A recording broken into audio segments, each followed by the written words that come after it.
ভাই মারা গেল আমেরিকাতে, একটা ভাই দীর্ঘদিন বাইরে আছে, আমি দীর্ঘদিন অসুস্থ অবস্থা। ছাত্র জনতাকে অভিনন্দন জানাই, যারা বুকের তাজা রক্ত দিয়ে বাংলাদেশের দ্বিতীয়বার স্বাধীনতা এনেছে, প্রকৃত স্বাধীনতা এনেছে, এবং একটি বিজয় দিবস, নতুন বিজয় দিবস আমাদের উপর।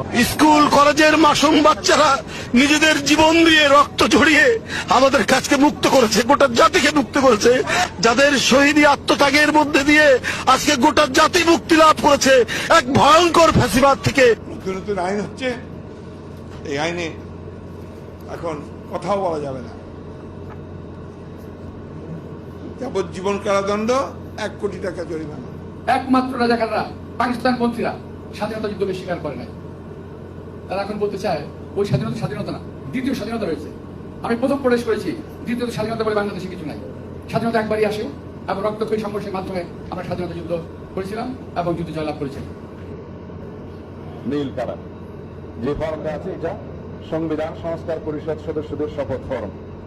আমরা কেউ সংবিধান সংস্কার পরিষদের সদস্য হিসেবে নির্বাচিত হইনি। গণভোট বলে কিছু নাই, গণভোট বলে কোনো আলোচনার বিষয় নেই। এটা ওখানেও কোনো এজেন্ডায় ছিল না, এখন গণভোটের কোনো এজেন্ডা নেই। এরপরে নতুন ভাবে ঐক্যমত হওয়ার কিছু নাই। এটা ঐক্যমত হওয়ার অতটুকু হয়েছে, চ্যাপ্টার ওখানে ক্লোজ হয়েছে।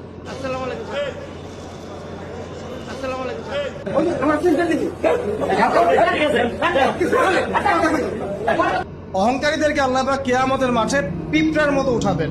তাদের আকৃতি মানুষের সমান হবে না, ছোট ছোট কালো পিঁপড়ার মতো হবে, এবং অন্ধকার ওদেরকে ঢেকে নিবে।